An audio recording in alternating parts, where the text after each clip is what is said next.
I am 1 minute late, rats, to this live, which is a Katie's Arms live. So welcome to everybody who's able to join. Let's check the Wi-Fi. It's quite apparent, I would think, that I'm not where I usually am, although where I usually am does change quite a lot.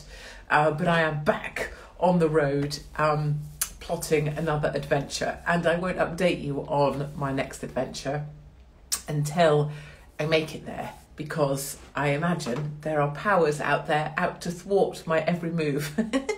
Safe to say, I'm not sat sobbing into my cancelled visa from Australia. I am back on the move. Now, I must have a small complaint. Have you seen, I don't know if you've got perspective on this. I have, yes, can you see that on the glass? It was a clean glass. So, hold on, I'm trying to give you some sort of sense of perspective using my nose. Okay, so my nose is quite big. It's bigger than yours. But this wine glass, can you see how small it is? Like, it's literally, I mean, I can barely see it. Like, how is this even, I don't even know that this is a wine glass. I'm assuming it's some kind of child's beaker that they've made out of glass. Look at it. Look. Look, if I put it near my ear, look, my ear is bigger than this wine glass. Now, admittedly, it's in my room, and admittedly, I washed it out before I used it. I used to be a cleaner on Lundy Island, which is off the North Devon coastline. They have puffins there, and I was the worst cleaner in the world. But as a cleaner, I learnt many of the tricks, and one of them is that glasses like this, or typically larger, because this is obscenely small, people take a piss in them. And one of the places people piss most, actually, in, say, a Travelodge or a Premier Inn, you know, there's really, I wonder if there's one in here. I don't think there is. But anyway, you know, there's really, really little, what are they called? Those little kettles, the plastic ones, the really tacky ones that you're sure won't work, but then do. But then you also think they might electrocute you. Well, when you become a cleaner, that's where you check for piss. And typically that's where, if men are sharing a room, one of them will piss in the kettle.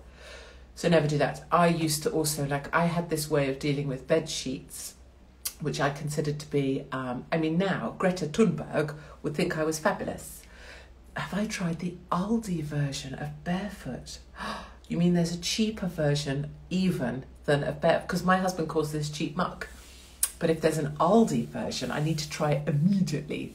Aldi, if you're watching, get me some barefoot, please.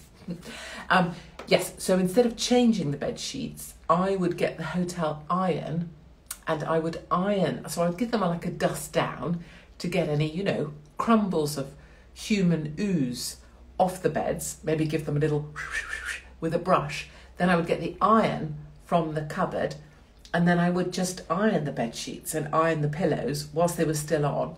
Crumple up the new stuff so it looked like I'd done something, and boom, that was a bed made. I wasn't really a great cleaner, but I was certainly efficient, and I got you know, lots of rooms done very, very quickly.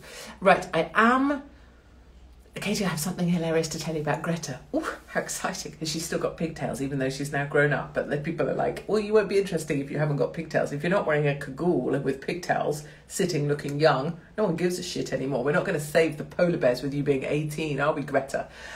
So I have things to talk to you about. I am going to definitely stop at, let's pick a time out of our arse. 8:20. We're going to stop and just do questions. So be prepared. I've got a date tomorrow night. I'm going to try that theory out. Which theory? Pissing in the kettle. Don't piss in the kettle in front of your mates.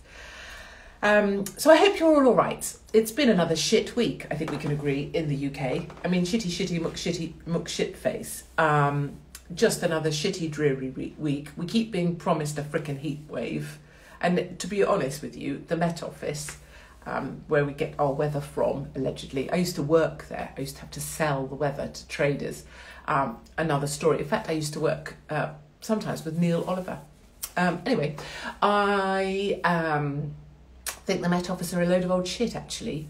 Not just because they can't get the weather right, but mostly because they've been promising me a heat wave and it hasn't come.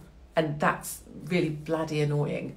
But it's busy. What I would tell you in a positive sign is it's busy out. It's rammers on the train. It's rammers on the roads. Paddington is quite busy. There are actually some people around the station now, which is great to see. Everyone looks a little bit weird or perturbed, and they even looked more perturbed when I go at them menacingly without my face covered. Maybe it's just the side of my face.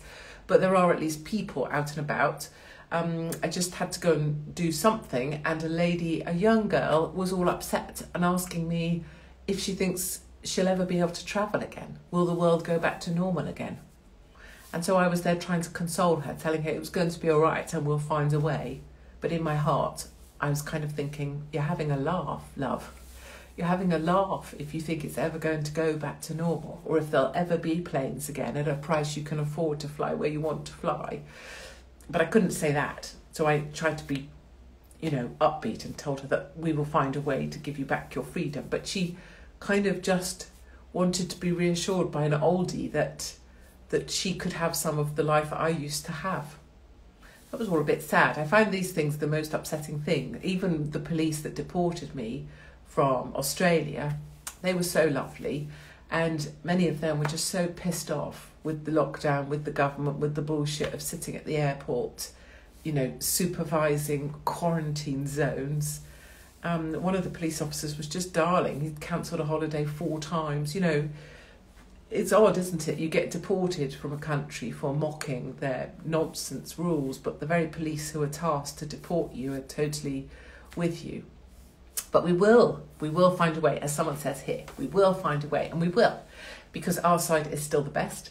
Our side still has a sense of humour, and our side is still marvellous. And when all of this shit is said and done, our side will still be fabulous, and we will be able to look back and go, we were right, we told you so. We knew this was a bunch of old shit, and so it's proven to be true. But for now, we will just go about our day trying to make other people feel better. I do that quite a lot by just grinning inanely at people. I've just been on a 2.5 hour train journey, which I love. Time to myself, I can do my stuff, I'm not bothering anyone, brilliant. But the lady opposite me, who got on not feeling well at all, said she had heartburn. I think she'd had some kind of collapse maybe on the platform or something. There was a bit of a fuss. She just ate for 2.5 hours, solid. I mean, I know trains are boring, but shit me.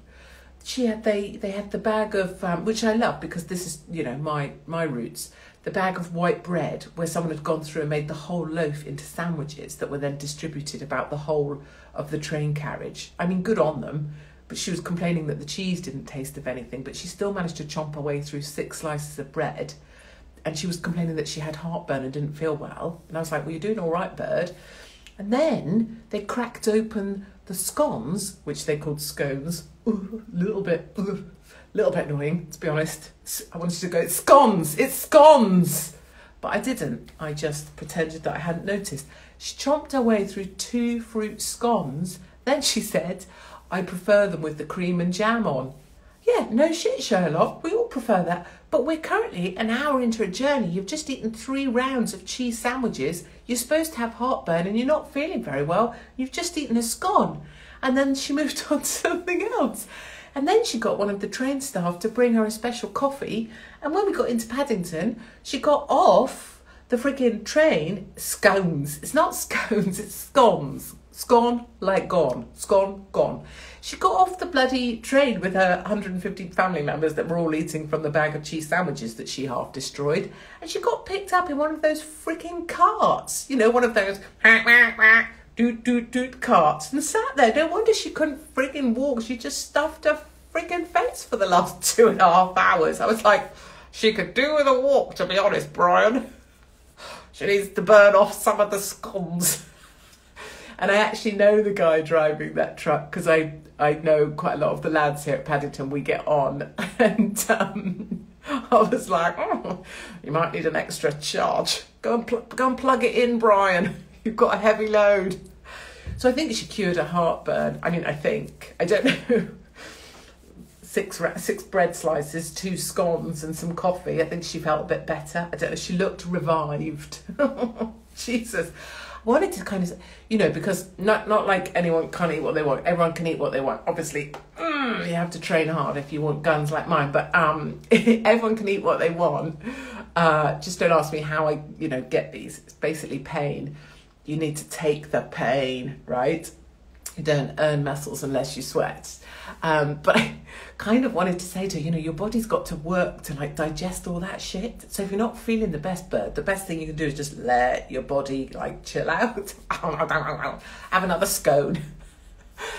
Bless her heart. I wish her well. Now I wanted to talk to you about this. It's scone, not scone. It's not scone. Why are we even...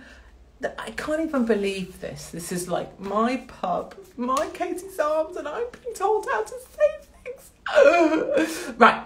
I have only had this much wine. When people say, is she drunk? No, Katie, there's a massive spider behind you. Do not even, I'm not even going to look because you're just being naughty.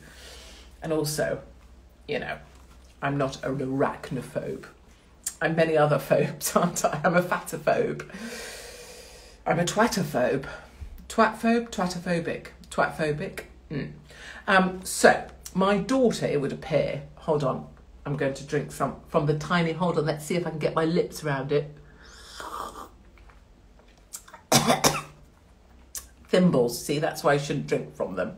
Hello, Hopkins. Hello, my darlings. My daughter appears to be like she might be about to date. Right, so this is where Katie's Arms comes in. You can all help now. Yes, a spider near your head. Are you talking about my hair or my earrings? There is not a spider and I'm not turning round. And even if there is a spider, as soon as this is over, right, see this? Gone. I ain't putting it up in a cup and releasing it to the outside world. Call the RSPCA if you want. If there is a spider, as soon as it's over, I'm treating it like every other bastard that gets on my way in a daily basis and just twatting it the hell out of my way. So piss off with your spiders. Good evening, Katie. First time at the virtual pub. Cheers. Welcome one, welcome all. And the only rule is there's no spider there taking the piss. I knew that. And the only rule here at the pub is that you bring sense of humour, you bring a personality, and if you're a critic or want to complain about anything, you just have to off-tea piss because none of us give a shit. Because life is hard enough. And we don't need to hear from moaning bastards. And frankly, if you're here because you just want to say something clever, just cough. Just go and speak to someone that gives a shit, because we genuinely don't anymore. We don't care about your masks, whether you wear them or not. We don't care about your shitty visors, although I have had a great idea. And it involves a packet of cheap ham, which we could get from Aldi. My view is, if you had a packet of cheap ham, and you opened it and kept it with you like this, the next time I need to demonstrate. I'm not going to be able to demonstrate with a piece of paper. I need the ham. So basically, any word about the Aussie fine? Oh no, not yet. But I have appealed and I've asked for the pictures. So what I thought was, if we go around with a packet of ham, very cheap ham that's quite watery and sticky, not the quality ham that's dry from Marks and Spencer's, but the cheap stuff, a bit like Spam. I grew up on Spam. I also used to have tongue sandwiches, and I didn't know that tongue was actually tongue. I thought it was tongue sandwiches. It turns out it's a fricking cow's fricking tongue. I grew up on that. This probably explains why I talk so much. So, Southern California patriots miss you. Don't miss me too much, sweetie. Never know where I might turn up next day. Anyway, ham. So if we go around with cheap ham, then you see someone walking towards you with those ridiculous, I'm a frickin', visor, because if I even blink at you, I'm definitely going to get COVID and die immediately, even though I'm out shopping for the 50th time because my life is so small. All I do is go to Waitrose. So those twats with the visors, you get your cheap ham, right? And then you bosh it on to the visor. And I think in a similar manner to a bald head, it will stick, especially if you've got the circular ham that's weirdly circular, even though a pig is not actually circular. No pig was ever circular. If you see meat, any meat in a section, and it's a shape, ask yourself, is the animal I'm going to eat in that shape? So for example, ham. Is a ham in the shape of a sausage dog? And the answer is no. That means someone's twatted with your ham. Same, when am I coming back? When am I coming on Alex Jones? Darling, that would never happen, would it? Same with a turkey. if your turkey slices are in a circle, ask yourself, is a turkey the shape of a football? And the answer to that is no. So anyway, back to the ham. You're going to walk around with your slice like this. Maybe you could do a Velcro hand thing as well on the back of the packet like this, like as if you're a waitress. I used to be a waitress as well. I was brilliant. Then you see a visor weirdo coming at you because of their eyeballs are so precious, they definitely can't have your COVID in them. And so you get the ham and you slap it onto their visor. And before they can recover, tear the ham down because it'll be slimy because it's cheap, you run away. Now, I think that's an arrestable offence. But then again, I've done many things which have proven later to be arrestable offences. Most of them involve just telling the frickin' truth. Most paedophiles are XYZ. Katie arrested for claiming that paedophiles tend to be XYZ. Oh, shit me, paedophiles are actually XYZ. Better apologise to the bird. No one ever apologises when I'm right. Anyway, the ham visor thing, that's one thought I had.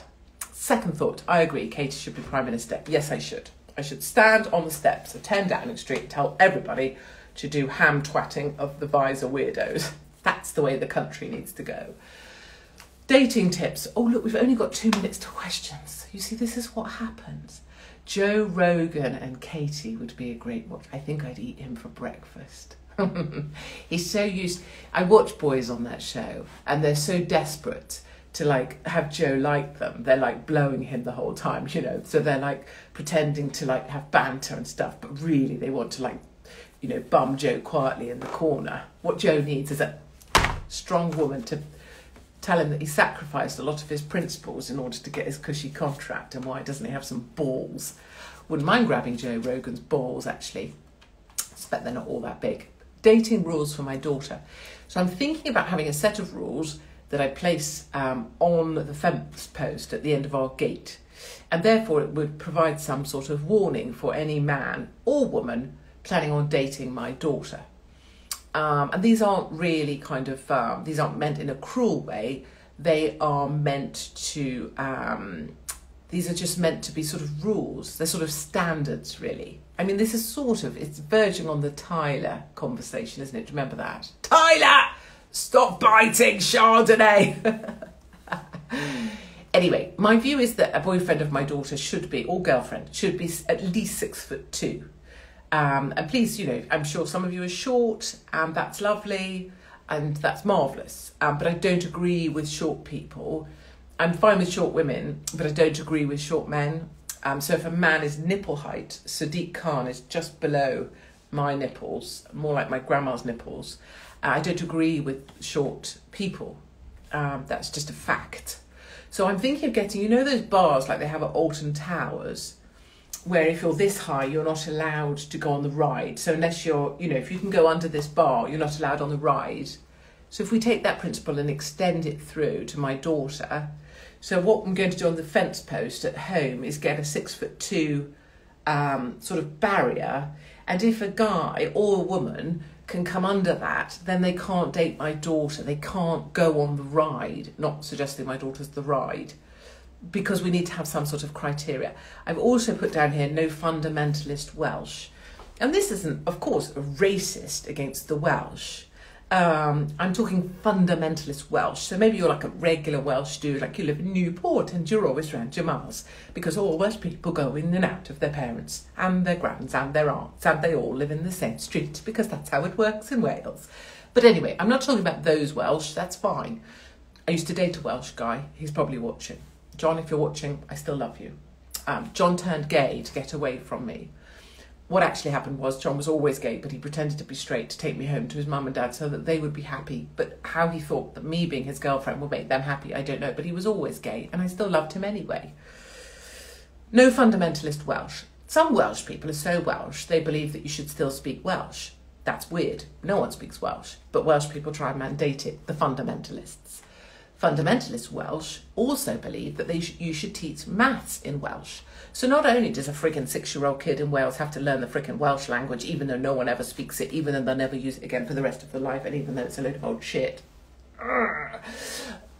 They also have to learn Welsh. They have to learn maths in Welsh.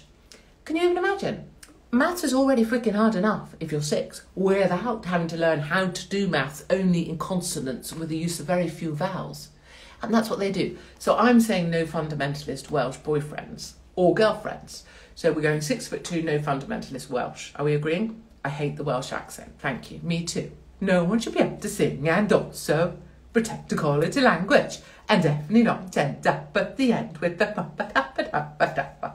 spray on jeans and jeggings. Yeah. So maths is hard as it is. Exactly. Stop trying to freaking teach poor children how to do maths in Welsh. It's a cruelty. The RSPCC should be in Wales stopping that shit. I did try and do that. And then I'm banned from Wales. Did you know? I'm banned from all schools in Wales. The Welsh children asked me to come. I set up the whole tour, and then the Welsh government banned me, and they said they would take funding away from any school that allowed me to come and talk to the children. I mean, fuck's sake. No spray on leggings. So, you know those short men that wear those leggings? I say men, boys, typically with underdeveloped legs. And then they wear those very tight trousers that that makes their groin look big. And it actually doesn't. It just makes them look like they've got shit jeans on and they've got a small package and bad legs. But any of those, that can't be a boyfriend thing. That can't happen. No. And also no socks, loafer shoe thing. There's guys that do that weird, oh, look at my ankles, aren't they great? No. They're just bare ankles, and they need a sock and also a decent shoe, not a shitty slip-on loafer. I've lost my ability to speak. Slip-on loafer don't care if they're from Gucci. I don't care if they're from Primark. Go and buy a decent pair of shoes or wellies or worker boots. You know, manual labourer's boots with a steel toe cap. Then you may return to my door. Then we'll see about the 6'2". Then, if you're not fundamentalist Welsh, I will consider you for my daughter. Bear in mind, my daughter's not going to do shit that I say. I'm just saying. No eyebrow. Yeah, anyone that's had anything done to their eyebrows, no. I mean, don't. I'm just going to get the spray out, fertiliser and get rid of you. No man should be fanning around with their eyebrows. I like a bushy brow. Who? If you're messing around with this bit, you're messing around with that bit. And I think good, topiary, yes. Too much time looking in mirrors, no, fucking get a job. Sorry, didn't mean to swear. I apologise. And also, finally, it needs to drive a machine. I think that's really important. And I don't mean that by a car. I don't mean a car. I don't want to see any flashy, anything noisy in a vehicle, no. Not an electric vehicle, obviously, otherwise it's a bit like, oh, it's probably a vegan. Loves Greta. Probably comes from zone 1 to 3 in London. One of those. No, I mean a machine. He needs to be able to handle a machine, and he needs to be able to drive like men do when they go, and drive a vehicle with, ain't she named after a country? No, darling, and it never was. I'll explain the whole India thing another time, but we're not talking about India. Men that drive cars but do this, and do move the steering wheel with their hands because they're so manly they don't even have to hold the wheel. Very much like that. So if a boyfriend can also do that with large machinery and move it into small spaces without even looking. Trucks, diggers, scrapers, combine harvesters. Fantastic. Girls or boys. Brilliant. A few calluses. So that's my list. I promised to do questions 5 minutes ago and I haven't. I'm going to do them now. Let me know what you think of the list. I'm not trying to have like a eugenics thing just before the Daily Mirror go crazy. It's not racist particularly, it's just a matter of taste. And also if you're going to breed, breed good babies. Breed good, tall, workman-like babies. None of this jeggedy, leggedy. Right. Darlings, let's do some... you mean a man who's in construction? I mean, sort of, yes. I mean, I miss those days, don't you? Boys in construction sites, whistling away, smelling vaguely of sweat and links and fish and chips. Great days. Katie, please say hello to the Munsters in County Down. Must come to Belfast. I know, I really want to. I'm sure this tour is going to happen one day. Do you know that? I really, really do. I really think all the countries that have ever banned me, like Wales, like Scotland, Ginger Dwarf from the north, like South Africa, like Australia, there's going to be like this overturn, or maybe I'm going to come back one day as something else, and I'm going to tour all of these places. It's going to be great. Can you do a venue in London? I bloody wish. We're still trying to get a venue, and you know why? it's just because they literally, I mean, God, the last church, they ripped apart the audience that were in there before I spoke, and then they ripped apart the church, and then they came to rip me apart too. And the police went and hid behind the View cinema until the attack had taken place. So it's hard. I'm worried now that one of the kids will marry a 4-foot Welshie just to spite you. I think they probably will. And I don't really mind, as long as they have a great party. And, you know, why not? Why not do the opposite of what your parents says? And actually, you know, it's going to be great, isn't it? I love it. I love having older children. I love it. Older children are way better than babies. Babies are really tedious. Anybody that brings a baby and wants to talk about a baby, oh, baby. I heard someone on Radio 2 the other day saying, oh, yeah, we just got baby, what did they call him? Something with Benji. And I was like, oh, Jesus, can you imagine them? Oh, it's Benji. You know, older kids are way better because they have funsy views, they have kids hanging around them, they do naughty things, they generally want to kind of pierce stuff or kiss stuff or find stuff. It's way better. Babies just like, oh, just bring me back a child when it's fully like 13-year-old and naughty. Don't give me this gurgly thing that just wants to piss or shit. Right, what are you up to in the UK? I can't tell you right now, but I can tell you I'm back on the road. I can tell you I'm definitely up to something. And I can tell you that the Katie's Arms next week should be great. But let's just go with that. We need a real Katie's Arms. Yes, we do. So either I'm going to become a barmaid and then you can come and just visit me in a pub, or I'm going to speak to Tim from Spoons. I know him quite well, and see if he'll set me up in one of the Spoons, or many Spoons. We can do a tour of all Spoons. Wouldn't that be great? And then everyone could get real cheap beers and stuff as well. I am working on it quietly in the background. And thank you to everybody as well for getting in touch. Thank you for all the emails. My email is katie@katiehopkins.co.uk. Thank you for, and people that offer real sweet stuff, like just offer help with stuff or help with exercises or help with support or just send a kind thing. Thank you. I do read your emails and I'm really grateful. You know I'm not very good at compliments. I'm better at taking the piss out of myself. But thank you. I appreciate it. And I'm really happy that we found this place where everyone can be happy and or write to each other after or offer each other help. And it's one of the nicest things that's going to get me going. It's one of the nicest things is seeing other people for goodness sake, seeing other people dive on to try and help other people that they see are struggling. And that's a very nice thing. What happened to the tough bird, eh? Am I banned from the Isle of Wight? I do you know, I'm not yet. But let's add yet onto that. And I'm sure it would be very, very easy for me to be banned from the Isle of Wight, don't you? And let's be clear, at no point did I set out trying to be banned from anywhere. You know, I politely went to South Africa and just showed what's happening to the white farmers there.